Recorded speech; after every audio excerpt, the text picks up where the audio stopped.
Lee Dong-jan no era un hombre común, tenía un don especial. Con un simple vistazo podía adivinar detalles sorprendentes sobre cualquiera. Aquella noche, en medio de las luces brillantes del casino, sus ojos se posaron en un hombre con ropa sencilla, alguien que claramente no pertenecía a ese lugar. Había apostado casi todo su dinero, y en vez de parar, jugaba con la desesperación de quien no tiene nada que perder.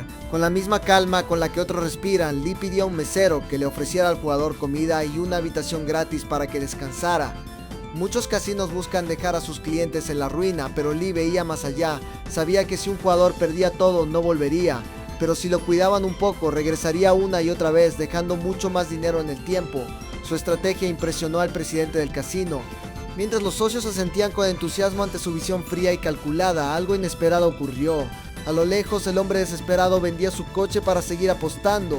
El presidente sonrió con ironía, hablando sobre lo insaciable que puede llegar a ser el deseo humano. Luego le entregó a Lee su tarjeta personal, invitándolo a cenar para hablar de negocios, pero al salir la suerte de Lee cambió. El parabrisas de su auto había sido destrozado. La policía revisó las cámaras de seguridad y allí apareció un rostro desconocido. Antes de romper el cristal, el sospechoso revisó un número en su celular, como si alguien le hubiera dado instrucciones. Lee no recordaba haber tenido problemas con nadie, pero lo cierto era que no podía usar su coche. Sin opciones, tomó el metro de regreso a casa, sin imaginar que esa noche se reencontraría con un fantasma de su pasado. En medio del vagón, un borracho gritaba un nombre que lo estremeció: Park Mi-jin.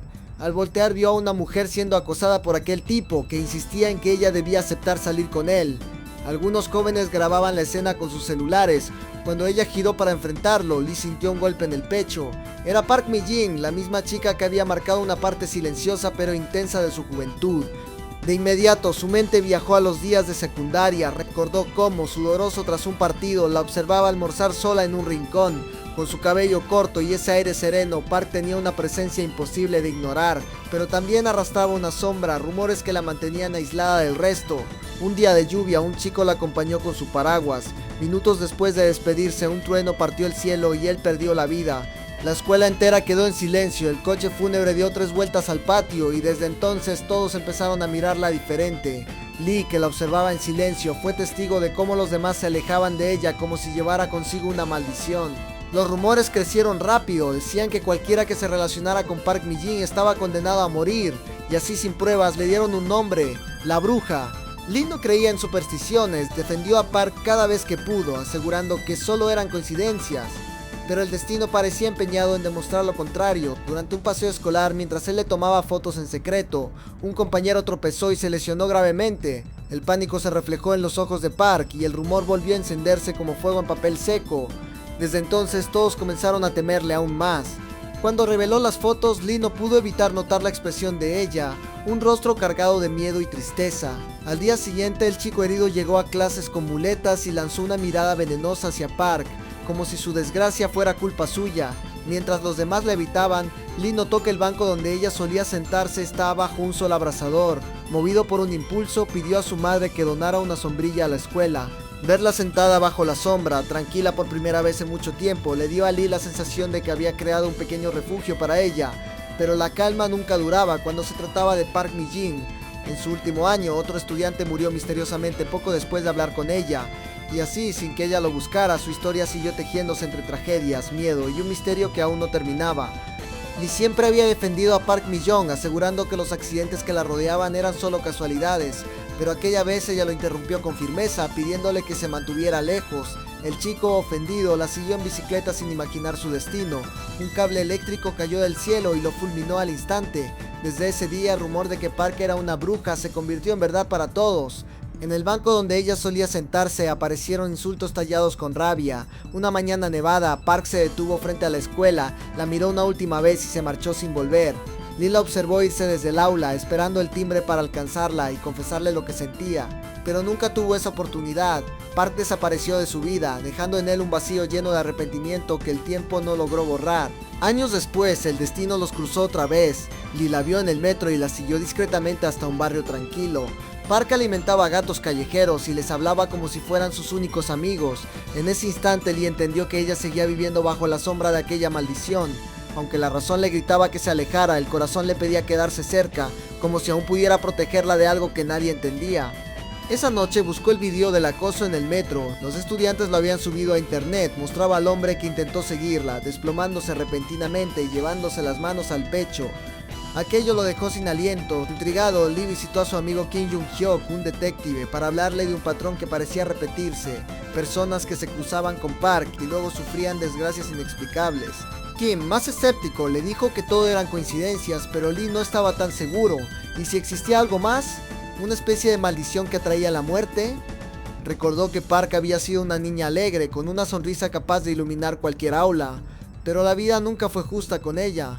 Una vez un compañero le rompió la liga del cabello y segundos después cayó en una alcantarilla. Otro que le llevó flores fue atropellado justo después de entregárselas. Al principio ella creyó que eran simples accidentes, hasta que un chico mayor que estaba enamorado de ella consiguió ingresar a la universidad. Orgulloso le dio su cuaderno y le confesó sus sentimientos, prometiendo esperarla. Pero de repente cayó al suelo convulsionando, lo había picado un avispón. Sobrevivió, pero se fue del pueblo. Los rumores, sin embargo, no la perdonaron. La gente aseguraba que su desgracia era haberla amado. Un chico intentó detener las habladurías, le ofreció una cajita de leche y dijo que todo había sido un accidente, pero el daño ya estaba hecho. En su cumpleaños, su padre le dio dinero para que celebrara con amigas, sin saber que ella no tenía ninguna. Fingió haberlas invitado, solo para no preocuparlo. Poco después, un nuevo infortunio sacudió la escuela. Todos los chicos del aula se intoxicaron y las chicas milagrosamente no. Los murmullos volvieron. Park, agotada por la culpa, comenzó a temer el contacto con los demás. Durante una excursión, un chico quiso declararse ofreciéndole una bebida, pero ella se levantó y se alejó nerviosa. Poco después lo vio herido, camino a la enfermería. Desde entonces los accidentes no cesaron. Cortes, torceduras, golpes. Parecía que la desgracia seguía a cualquiera que se atreviera a acercarse demasiado. Pronto, la escuela entera comenzó a evitarla. Los rumores se volvieron más crueles. Incluso culparon a Park por la muerte de su madre al nacer. La apodaron la bruja. Solo un compañero, indignado por tanta injusticia, intentó consolarla, diciéndole que nada de eso era su culpa. Ella no respondió. Él se marchó en bicicleta y minutos después la tragedia volvió a repetirse. Un cable caído lo electrocutó en plena calle. El miedo se apoderó de todos. Nadie se atrevía a hablarle, ni siquiera a cruzar miradas con ella. Park dejó de ir a clases y se encerró en casa. Su padre, confundido, preguntó a sus compañeros y así descubrió el cruel apodo que le habían puesto. Al recoger sus pertenencias en la escuela, vio a Lee Dong-jan limpiando los insultos grabados en su banco. En silencio comprendió que, aunque el mundo la había condenado, alguien aún creía en ella. El padre de Park Mi-young estaba conmovido por la determinación de Lee Dong-jin. Le pidió que recordara sus palabras con la esperanza de que algún día pudiera limpiar el nombre de su hija. Aunque Park se encerraba en su habitación deseando desaparecer, los rumores no dejaban de crecer y recorrer cada rincón del pueblo. Incluso algunos vecinos aconsejaban a la madre de Lee que mantuviera a su hijo lejos de ella. Un día su padre la vio alimentando gatos callejeros y le preguntó si necesitaba comida para ellos. Sin dudarlo, salió a buscar ayuda en la tienda de la familia Lei, que vendía fertilizantes y pesticidas, pero no comida para gatos.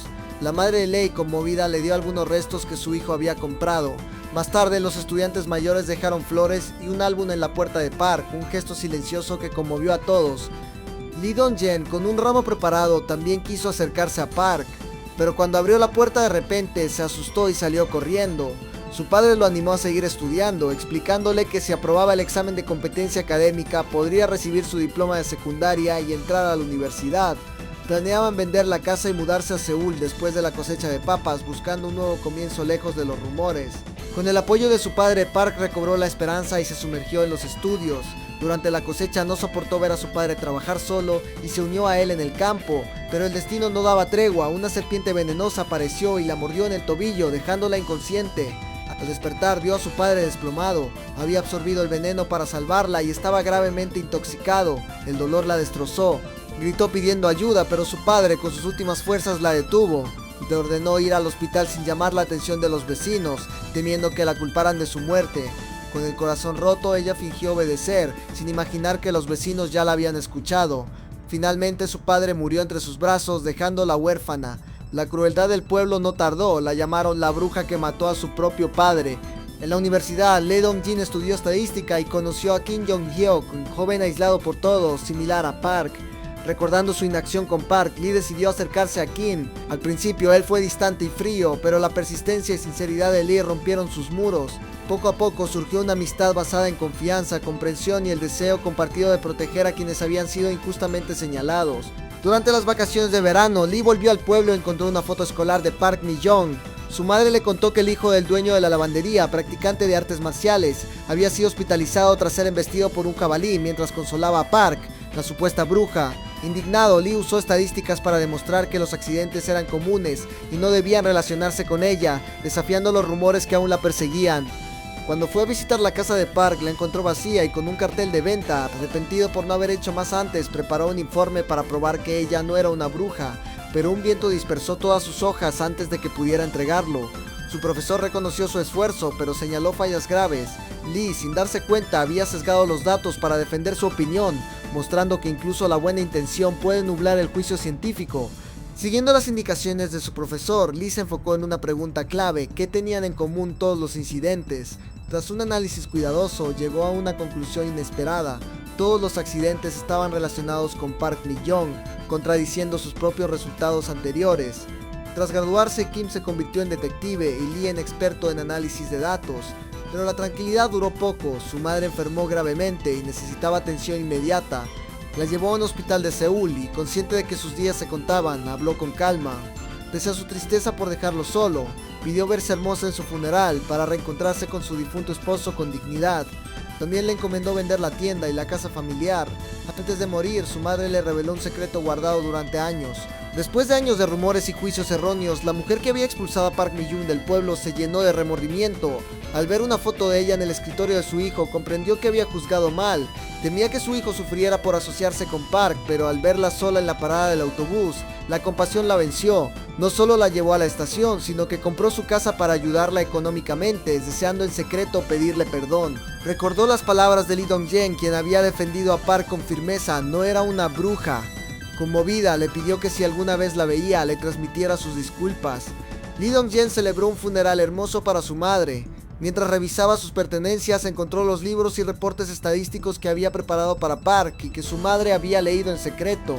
No entendía las fórmulas, pero confiaba en la inocencia de Park Mi-young. Con esa confianza, su madre deseaba encontrarse nuevamente con Park Mi-young para enmendar sus errores. En su lecho de muerte dijo que los que están destinados a encontrarse lo harán. Lee Dong-jan, ahora reunido con Park, juró demostrar una vez más que ella no era una bruja y no vivir con ese arrepentimiento.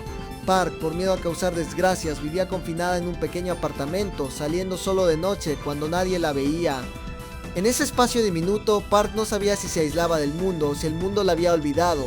Para sobrevivir, traducía programas de viajes. Su única conexión exterior era Heo Jun-seul, quien la visitaba de vez en cuando para compartir una comida. Le contaba con entusiasmo sobre un pequeño pueblo austríaco que había visto en su trabajo, soñando con caminar libremente por las calles algún día, como cualquier otra persona. Lee Dong-jan, decidido a descubrir la verdad, renunció a su trabajo y se mudó cerca de ella. Esperaba alquilar un departamento frente al suyo para observarla, pero el apartamento estaba ocupado. El agente lo llevó a conocer al inquilino para convencerlo, pero este se negó rotundamente. Sin rendirse, Lee alquiló un piso abajo y comenzó a frecuentar la tienda del inquilino, ofreciendo ayuda hasta ganarse su confianza y lograr intercambiar los apartamentos. Finalmente, Lee Dong-jen logró instalarse frente a Park Mi-young. Ese mismo día recibió una llamada de la policía. Un hombre llamado Lee Shen-ho, dueño de una fábrica de vasos de papel al borde de la quiebra, estaba huyendo y podría buscar venganza. La quiebra fue culpa de cambios bancarios, no de Lee, pero la policía lo advirtió por precaución. Lee, tras entender la situación, se preocupó por la seguridad de Park y llamó para reparar un farol parpadeante cerca de su casa. Al salir de su coche, fue sorprendido por Lee Jun-ho, el hombre advertido por la policía. Lee no se defendió, entendiendo su resentimiento, y soportó el ataque hasta que se calmó. Para suavizar la tensión, le ofreció comprarle la cena y le explicó que su trabajo solo calculaba datos de programas, sin intención de perjudicarlo. Lee Jun-ho confesó que el cierre de su fábrica arruinó su vida, pero sabía que Lee no tenía la culpa. Su odio le había dado fuerza para seguir. Lee Dong-jen pidió ayuda al presidente del casino para ofrecerle un trabajo temporal a Lee Shen-ho y darle tiempo de planear su futuro. Mientras tanto, Park Mi-young bajó a alimentar a los gatos y se sorprendió al ver que el farol había sido reparado. Habló suavemente con los animales, recordando lo difícil que es sobrevivir y mantenerse ocultos. Lee, escuchando escondido, sintió compasión por ella. Parecía una princesa encerrada en un castillo, sin control sobre su propia vida. Decidido a ayudarla, Lee Dong-yeon juró romper la supuesta maldición que pesaba sobre Park Mi-jung y permitirle una vida normal. Al día siguiente regresó al pueblo donde crecieron, determinado a iniciar su investigación. Visitó la escuela donde todavía estaba el banco que ella solía ocupar y abrió el archivo histórico con la esperanza de encontrar pistas que le permitieran desentrañar el misterio que rodeaba a Park Mi-jung y finalmente liberarla de su sombra de miedo.